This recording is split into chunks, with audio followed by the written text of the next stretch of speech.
after I switched school districts, there was a guy in my neighborhood who was just a stud, football star, good looking,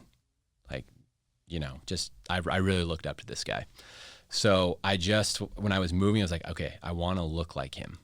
So when we went school shopping, I asked my mom, like, can we, instead of, going super budget and getting a lot of clothes, can I get less clothes, but kind of get what I want? And she's like, sure. So I changed my haircut. I changed the way I dress. I changed the way I, presented myself. And junior high was night and day. Wow. And that had a pretty good impression on me. It was like the only, the nerdy things that I hadn't changed, and I didn't hide those either. But it was just the way that I presented myself it had an impact, for right or wrong, for better, for worse. That had an impact on the way that, I was treated by those around me.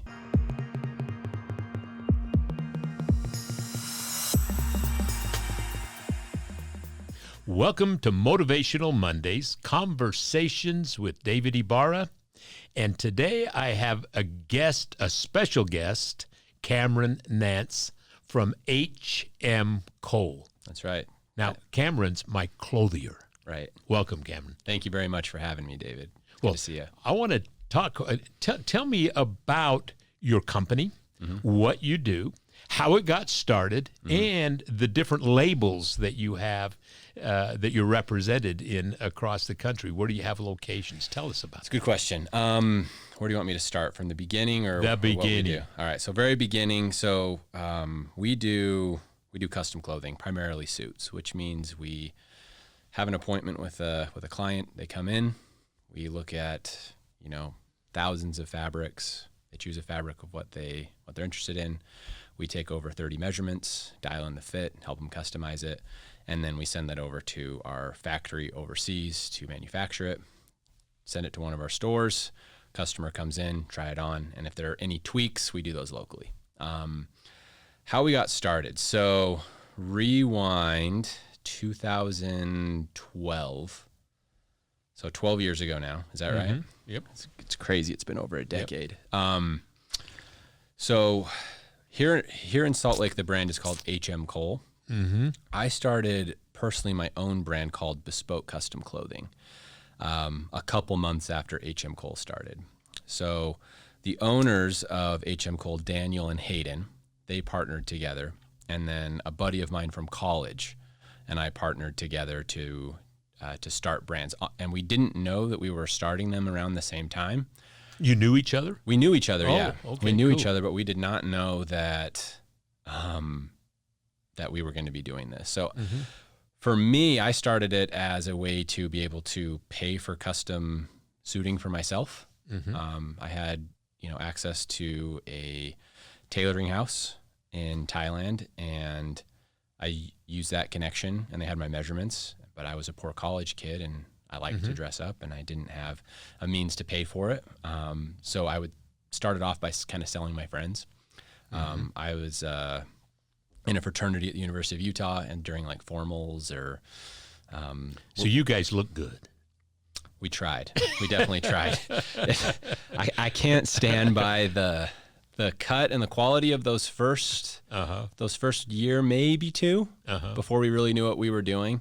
At the beginning, we just thought, if I just take measurements, it'll come out perfect, not knowing different body types and how to adjust for them. But ultimately what happened is I started selling my friends, and then my friends' dads were interested. And so I started fitting some grown men, and then their friends or, colleagues or contacts started to contact us. And, next thing I know, I was in the living room of the then president of the Utah Jazz. And I was like, we might have something here. And who here. was that? Greg Miller.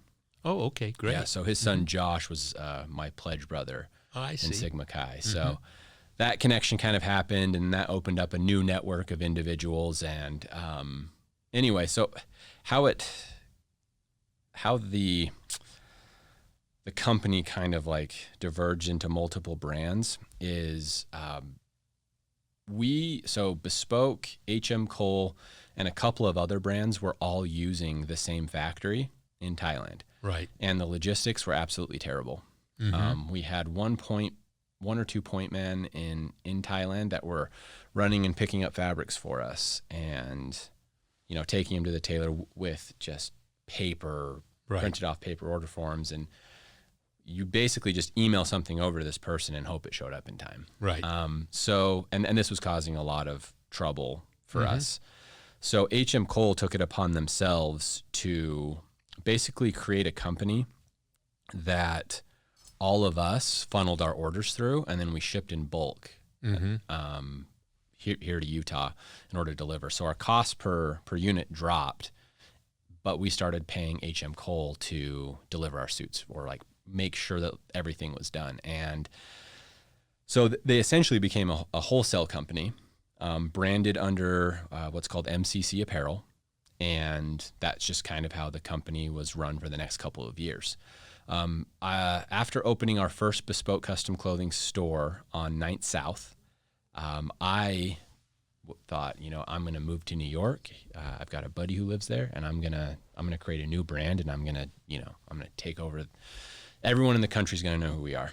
And went there, started hustling suits. And after about a year, Hayden with HM Cole contacted me, and he goes, our wholesale business is kind of blowing up, and we need some help. So with that, because Dan, Hayden, and myself, we served missions in Thailand, he knew that I spoke Thai, and and they needed help in account management with their labels and communicating with the factory, because it was just getting too busy. So I was like, well, I have my brand. It's doing pretty well. So they bought out my then business partner. I moved back to Salt Lake City, and I hired someone to run my showroom in New York. And then we just had 2 brands operating in Salt Lake City, HM Cole and Bespoke, while I also worked for the wholesale arm of the business for HM Cole. Fast forward to 2023, Bespoke started to expand, opened up in Boise, opened up in Miami, and then we moved from our South Temple location, which I think you had been to our current location on Regent Street. Right. And we just decided to merge the brands at that point in Salt Lake. So I own the majority of Bespoke Custom Clothing, which has 4 stores outside of Utah right now, and then Bespoke owns half of the HM Cole store here in Salt Lake. So long story long there. That's But now we understand. Right. And the wholesale business you own together? No, I'm just an employee in the wholesale business. Okay. Okay, great. Now, you though own, or the company now owns, the manufacturing plant in Thailand. Is that? Yes. Right. So instead of going through a third party, you own the factory. Yes. MCC Apparel owns outright the manufacturing facility in Thailand. That's right. And do you manage that? I don't. So we have employees that are account managers. Right. My focus is retail. So I have the 4 stores that I own the majority of, and then there's the HM Cole store here in Salt Lake, and then MCC Apparel acquired a company called Black Lapel that has this past summer that has stores in New York, Denver, and Boston. And then I manage those along with the other 5. When did you open stores. your store in New York? That showroom was opened in 2000, I want to say 2017. And where is it located near the It didn't area? make it through COVID. Yeah. So I moved back to Utah in 2018. And then we opened up our Boise store in 2019, and then in 2020, New York was just locked down for too long. Yeah, but in prior to that, it was in the financial district, wasn't it? Garment district, Garment district on 37th Street. Yeah, I've been there. Yeah. Yes, I'm sure of it. Yeah. So I met a guy, and he started working for me, and then he and his brother ran it, and then about 9 months into the COVID lockdowns, we were like, I don't think we can do this. I got to divulge to the listeners, you are the individual that takes care of my suits, and the 50%, I think, of what I wear is tailored from your H.M. Cole in Salt Lake Yep. City. Mm-hmm. I got introduced to you by a client, the Murdochs, Blake Murdoch. As a matter of fact, this suit that I'm wearing was made from you, and it was a Christmas present from the Murdochs. Yeah. And that's and then I came in, experienced it, and we've got several that are on their way right now. Let's talk about why is it important to dress for success? So I have a story with this too, if that's okay. Yes. So, so rewind. When I was in elementary school, I didn't have a lot of friends, and I was teased a little bit. So much to the point that when I was going into junior high, I asked my parents to completely change school districts. So now, of course, like I don't want to touch on bullying or all of that, but I did dress really funny. Like I look back at photos, it's the high socks, the cargo shorts up to my belly button with the belt that's too big hanging down to my knee, like, you know. Like the Little Rascals. Sure. So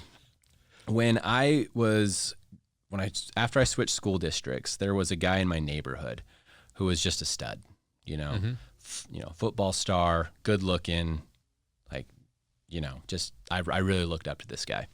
So when I was moving, I was like, okay, I want to look like him. So when we went school shopping, I asked my mom, like, can we, instead of, going super budget and getting a lot of clothes, can I get less clothes, but kind of get what I want? She's like, sure. So I changed my haircut. I changed the way I dress. I changed the way I, presented myself. And junior high was night and day. Like, wow. And that had a pretty good impression on me. It was like the only, like, the nerdy things that I like hadn't changed, and I didn't hide those either. But it was just the way that I presented myself just had an impact, for right or wrong, for better, for worse. That had an impact on the way that, I was treated by those around me. And then I remember before I went on my mission, someone in my church bought me a really nice suit, and I put it on, and I had worn it to a couple places, and adults treated me better. And so those couple things. So, I mean, after I had, learned to take my appearance more seriously, that was important to me. And then that just kind of stuck. So first impressions matter. I think so. Yeah, I do as well. I tell you, is that you can have all of the knowledge and experience, the talent and the skills, but you still have to get in the door. Right, exactly. You still have to get that rapport with the guest you serve, with a business owner that you're bringing solutions to. You have to be taken serious. And so for me, people say, "Guy, you got a lot of clothes. I don't think you can have too many." I think it depends on the type of industry you're into and the type of work that you do.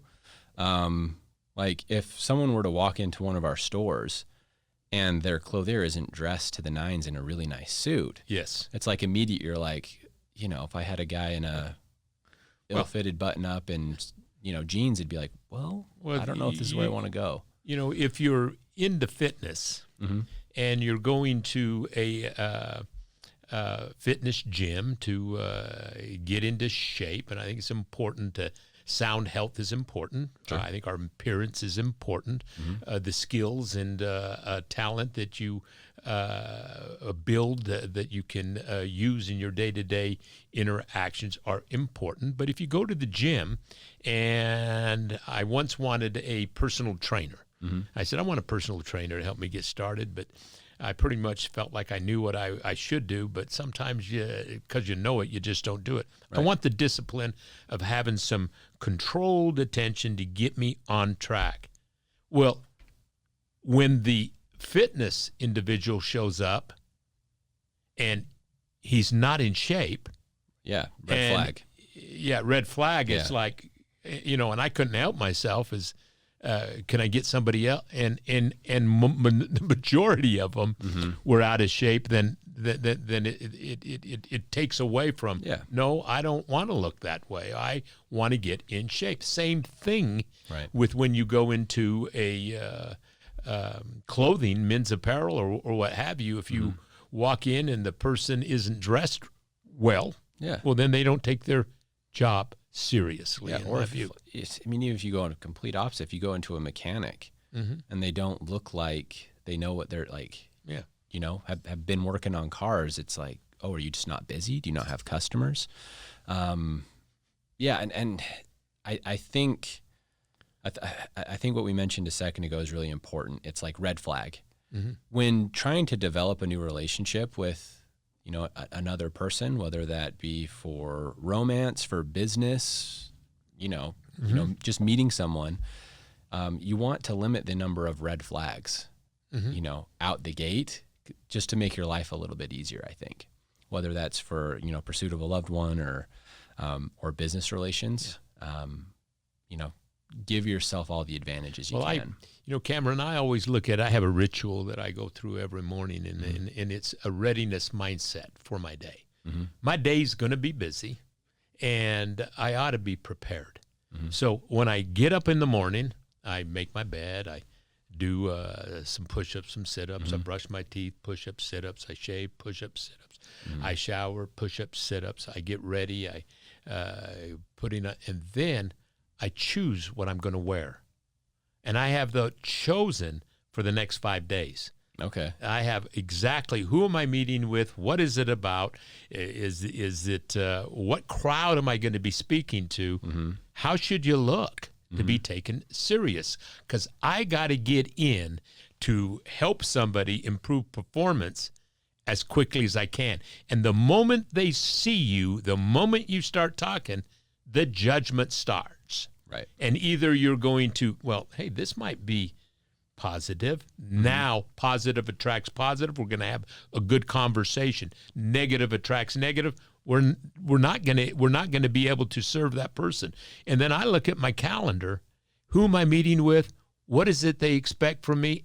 And it all fits into one bundle. Be ready to serve.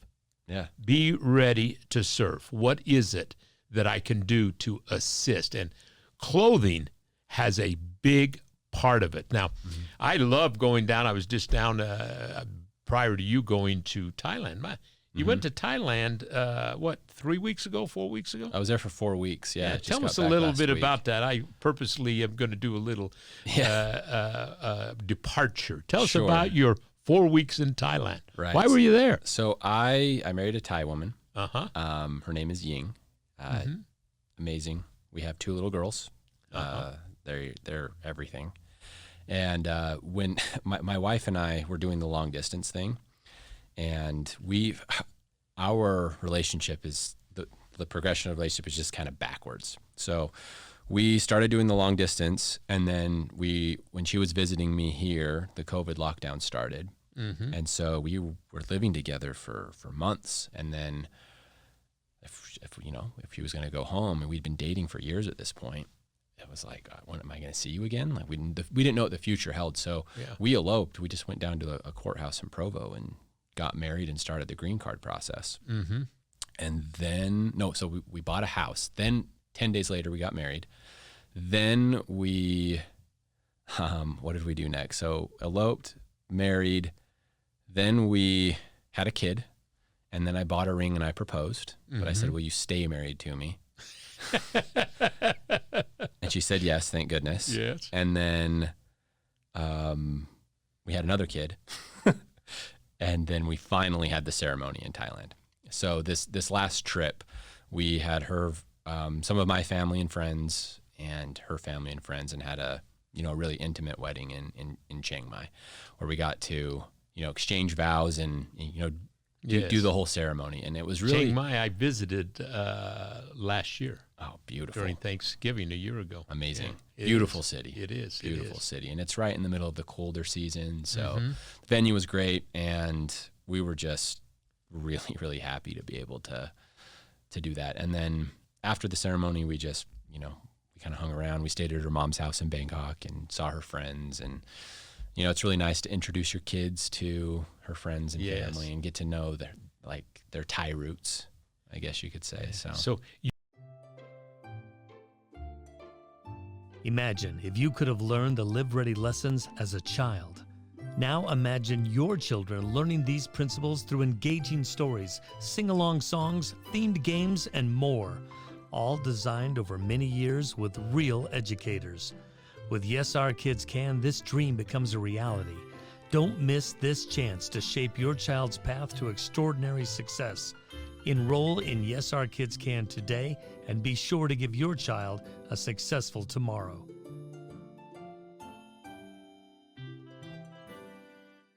You did go through things a little bit out of the traditional order Right. for Utah families. Yes, absolutely.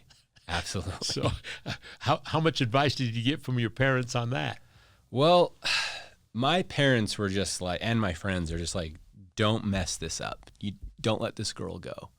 Right. So I was kind of dragging my feet on eloping and getting married because I was set on giving her dream wedding. Right. So I was working hard. I was saving money. I want to buy a ring. And it just got to the point where everyone was around me was like, stop obsessing about that and just like marry her, keep her here, start her residency process, all of that. And then once that happened, it was kind of like, oh man, we should have done this sooner. Well, that's a cool story. Now, you went on a LDS mission to Thailand for 2 years. Right. And is that where you got the idea to get into custom clothing business? Yeah, it's kind of. So when you first get there on your mission, one of the first things that you do is you go downtown and you get a custom suit made. Right. Or in my case, my first weekend there, I think I got 3 made. And everyone was like, you got 3 suits made? What's wrong? I'm like, this is sweet. Yeah. So after I had gotten home, a couple years later, I had finally planned a trip back and I was going to get more custom suits because I really wanted them, right? And I took measurements and orders from a bunch of my friends. And that was the connection. And it just so happened that the tailor that we were using with Bespoke was the same as HM Cole. So a lot of things just kind of happened. Well, I showed up in Thailand, not this Thanksgiving, but the past 2 Thanksgivings. And I always travel with an empty suitcase. There you go. And one of my favorite things in Hong Kong, whether it's Thailand, is to go and then just hit the streets. And there are tailors everywhere. Right. And they come out and just about grab you off the street to measure you up. So I'd get a suit or a shirt or a something and then dial in on the one that I liked and then have 3 or 4 suits made and a couple of long coats, et cetera. But the experience that I had at HM Cole is off the hook good.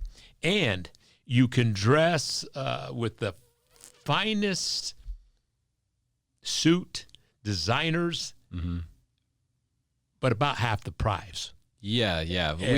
And so in my case, I don't think I've ever wore out a suit because I've got so a many. lot. Yeah. And I want a lot. You know, I grew up humble like you, didn't have much, and I promised myself that when I became successful, I was going to dress the way that I wanted to dress. And HM Cole has been an experience that I would recommend others to use. Tell us, our audience, how is it they would get in contact, and how is it that they would get on the calendar to come in and have a measurement and get maybe their first custom suit? And if you do, it won't be your last. I can promise you that. Yeah. If it's something you like, it scratches an itch sometimes you didn't know was there, for sure. You just go to hmcole.com. We have a lot of videos that can kind of show the process, answer a lot of, I guess, kind of preliminary questions that a lot of people might have. And if it's something you're interested in, you just click the schedule a fitting button, enter in your information, and then a calendar will pop up. You just choose a date and time that works for you, and then one of our clothiers will. Now, is it by appointment only? You can just walk in. Yeah. As long as we're not servicing other customers, we're happy to take walk-ins. And the thing that I would recommend is somebody, if they're walking and you just have a curiosity, just stop in. I stopped in and looked around and saw your new location, and again, understand that it's custom. So there's not going to be a lot of suits on display to purchase. There's suits on display to try to get your body fit in the right cut. Right. And then from that, you'll take the measurements and build. By the way, I just got my new one last week. I was going to wear it today, but I wore it on last week's podcast, so I figured I can't wear it twice. Can't do that. But before we end our conversation, I wanted to chat a little bit about your wife's business. Right. Tell us a little bit about that and how it got started, and where are those locations? Yes. So my wife, when the lockdowns happened and we were living together, I had a roommate at the time, and his girlfriend was a nurse at the university hospital, so working crazy hours at that time. And we lived pretty close to the hospital, so it was me, my now wife, and then him and his now wife. 4 people living in a 2-bedroom. It wasn't working. So we actually just moved into my mom's basement. And while I was working during that time, we had transformed our suit manufacturing facility to face masks, and we're selling face masks all over the country at the time. So while we were doing that and learning how to, get thousands upon thousands of masks out, my wife was like, "Oh, I want to try something. I want to contribute in some way." And so she started making donuts out of my mom's kitchen, and opened up an Instagram and started to sell them online, and it kind of took off. A year later, she opened up her first store. The company is called Chubby Baker.